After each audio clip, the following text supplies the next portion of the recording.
The live TV, सच सबसे आगे। दोस्तों, मेरा नाम राशिद जहीर है और आप देख रहे हैं the live TV. Nandigram, Suvendu Adhikari, Mamata Banerjee Bengal, इन चार शब्दों से वाकिफ है पूरा देश। शुभेंदु अधिकारी अविश्वास करते हुए या किसी और वजह से पहुंच गए हैं सुप्रीम कोर्ट। बड़ी खबर आपके सामने रख रहा हूं। शुभेंदु अधिकारी सुप्रीम कोर्ट का रुख किया है, किस बात को लेकर क्या, वो आपको बताते हैं। उनके नंदीग्राम पर जो ममता बनर्जी ने एप्लीकेशन हाई कोर्ट में दे रखी बंगाल में, जहां सुनवाई होनी थी, और 12 अगस्त को टाइम भी दे दिया गया था बंगाल हाई कोर्ट में कि यहां पर हाजिर होना है और अपने डॉक्यूमेंट जमा करने हैं, और चुनाव आयोग को भी ज़रूरी चीज़ों के साथ तलब किया गया था। उसी बात से घबराकर शुभेंदु अधिकारी सुप्रीम कोर्ट चले गए और गुहार लगाई है कि ये सुनवाई बंगाल के अलावा किसी दूसरे प्रदेश में होनी चाहिए। बहुत बड़ी खबर शुभेंदु अधिकारी को लेकर है। शायद क्या विश्वास की स्थिति है, अविश्वास की स्थिति है, क्या वजह है, ये तो शुभेंदु अधिकारी जाने। लेकिन शुभेंदु अधिकारी बंगाल और बंगाल के हाई कोर्ट पर शायद विश्वास नहीं कर पा रहे हैं, वहाँ के जजेस पे विश्वास नहीं कर पा रहे हैं। तभी उन्होंने सुप्रीम कोर्ट का रुख किया है और कहा कि ये मेरी जो नंदीग्राम से चुनाव से संबंधित एप्लीकेशन है, जो मामला है, इसको सुना जाए बंगाल के अलावा किसी दूसरे प्रदेश में। ये बड़ी खबर हम आपको बता देते हैं, कहाँ छपी है ये भी आपको दिखा देते हैं। एबीपी ने छापी है इस खबर को, इसमें हूबहू हम आपको लगा देते हैं आपकी स्क्रीन पर। पहले खबर सुन लीजिए, फिर आपको बताएंगे कि इसके पीछे क्या क्या पेच हैं। नंदीग्राम चुनाव रिजल्ट केस, ममता बनर्जी की याचिका के खिलाफ शुभेंदु अधिकारी ने सुप्रीम कोर्ट का किया रुख और की ये मांग। कौन सी मांग की वो हम आपको बता देते हैं। पश्चिम बंगाल की मुख्यमंत्री ममता बनर्जी ने कुछ दिनों पहले कोलकाता हाई कोर्ट में नंदीग्राम चुनाव परिणाम को लेकर चुनौती देते हुए याचिका दाखिल की थी।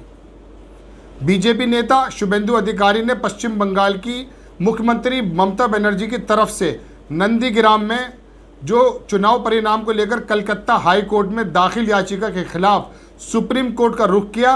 नंदीग्राम से विधायक शुभेंदु अधिकारी ने अपनी याचिका में ममता बनर्जी की याचिका को किसी और राज्य के हाई कोर्ट में ट्रांसफर करने की मांग की। शुभेंदु अधिकारी ने आगे क्या कहा वो भी सुन लिए। ममता बनर्जी कलकत्ता हाई कोर्ट पर दबाव बना रही हैं, एक जज पर अनर्गल टिप्पणी कर उन्हें केस से हटने पर मजबूर भी कर चुकी हैं। अब आपको हम बताते हैं इसमें आगे क्या लिखा है कि कभी ममता के करीब, ये ममता के बहुत करीबी थे। अब आपको इस पर पूरी बात बताते हैं कि ममता बनर्जी ने नंदीग्राम से, पूरे देश की निगाह नंदीग्राम पर लगी हुई थी। और आपको हम बता दें इसी खबर के मुताबिक, इसमें वायर ने भी छापा, आपकी स्क्रीन पर लगाएंगे, कि 11वें राउंड के बाद खबर ये आई थी कि ममता बनर्जी शुभेंदु अधिकारी से आगे निकल गई हैं और जीत गई हैं। लेकिन 1.5 घंटे के बाद खबर ये आई कि शुभेंदु अधिकारी ने ममता बनर्जी को 1900 कुछ वोटों से हरा दिया है। उस सूरत में ममता बनर्जी ने चुनाव आयोग पर भी और भारतीय जनता पार्टी के शीर्ष आला कमान पर भी एक कटाक्ष किया था और कहा था कि इसके अंदर बेईमानी हुई है, गलत हुआ है और मैं हाईकोर्ट जाऊंगी। उस समय की बात है, ममता बनर्जी का हम आपको लगा देते हैं द वायर के अनुसार, यह आपकी स्क्रीन पर है कि ममता बनर्जी का चुनाव जब ये हो रहा था तो ममता बनर्जी ने वहाँ पर रिटर्निंग ऑफिसर से ये भी कहा था दोबारा काउंटिंग के लिए। लेकिन रिटर्निंग ऑफिसर ने ममता बनर्जी की इस एप्लीकेशन को, इस वाली बात को अस्वीकार करते हुए मना कर दिया था। इसी बात से आहत होकर पूरे प्रदेश में ममता बनर्जी की जो पार्टी है उसने ज़बरदस्त प्रदर्शन करते हुए भारतीय जनता पार्टी को बहुत ऐतिहासिक हार का सामना करने के लिए मजबूर किया। लेकिन अपनी सीट जब वो हारी तो नंदीग्राम की इस तड़पन को लेकर, इस परेशानी को लेकर और चुनाव को लेकर, गड़बड़ी को लेकर ममता बनर्जी हाईकोर्ट का रुख किया और वहां पर इन्होंने याचिका रखी। अब इसमें एक पेज तो ये आपको बता दिया हमने कि शुभेंदु अधिकारी शायद हाईकोर्ट के जजेस पर विश्वास नहीं कर पा रहे हैं, बंगाल के कलकत्ता के हाईकोर्ट पर विश्वास नहीं कर पा रहे हैं, और उन्हें इसी वजह से दूसरे प्रदेश में इसकी सुनवाई होने के लिए सुप्रीम कोर्ट में अपनी अर्जी लगाई है।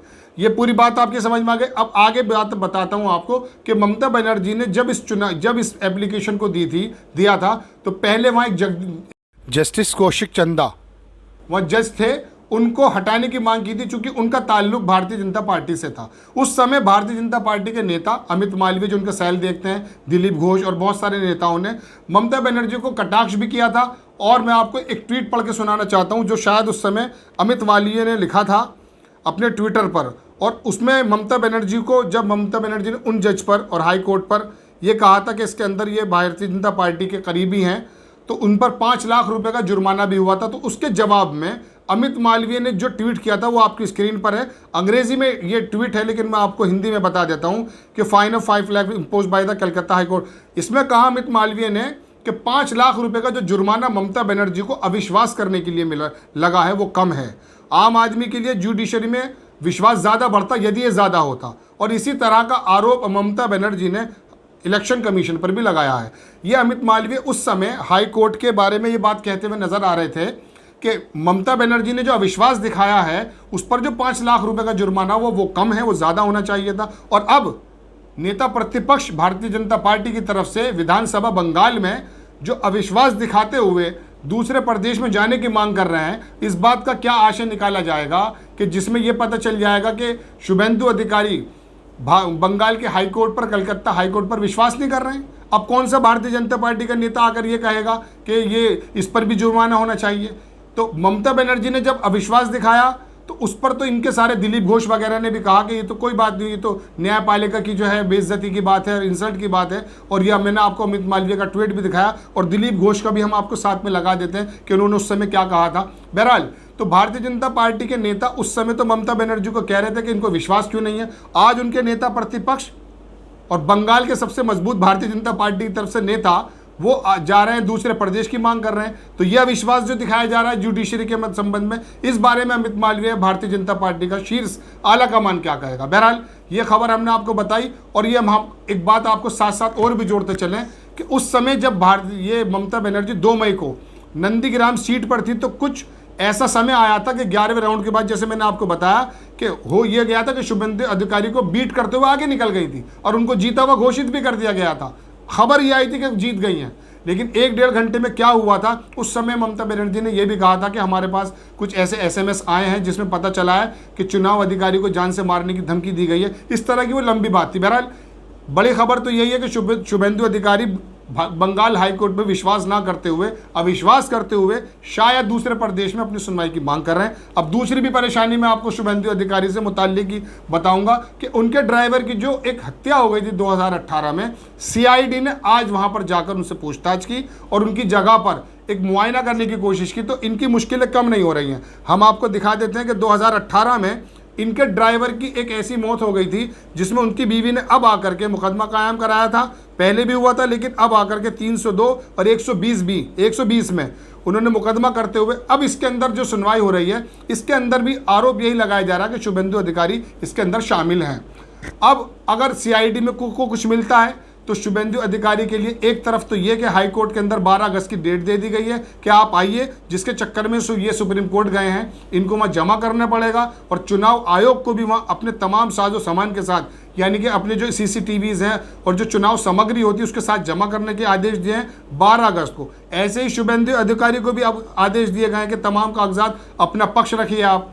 और दूसरी बात यह कि CID की तरफ से जो अब ये छानबीन की जा रही है, यदि उनके ड्राइवर की हत्या में उनका कोई दोष निकलता है, जैसा कि ड्राइवर की पत्नी का आरोप है, तो भारतीय जनता पार्टी के लिए भी, बंगाल के नेता प्रतिपक्ष के लिए भी और बंगाल भाजपा के लिए भी ये एक वाकई परीक्षा की घड़ी होगी कि उनके नेता प्रतिपक्ष किस तरह से परेशानी में घिरते जा रहे हैं और भारतीय जनता पार्टी के लिए भी नुकसान होगा।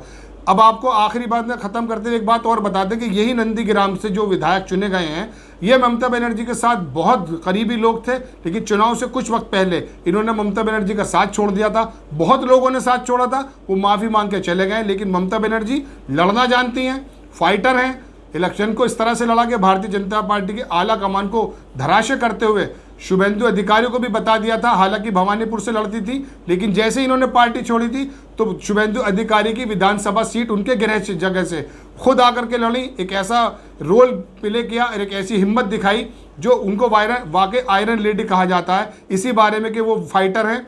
बंगाल के अंदर उन्हें फाइटर भी कहा जाता है। तो अब बहरहाल ममता बनर्जी के करीबी आदमी ने जो धोखा दिया था, अब बारी ममता बनर्जी की है। कोर्ट के माध्यम से या दूसरे माध्यमों से जैसे कि वो फंसते जा रहे हैं, उससे पता ये चलता कि शुभेंदु अधिकारी के आने वाले वक्त में जो समय है वो बहुत अच्छा नहीं है और इस लड़ाई को लड़ करके ममता बनर्जी शायद भारतीय जनता पार्टी को एक और चोट देना चाहती है। द लाइव टीवी, सच सबसे आगे।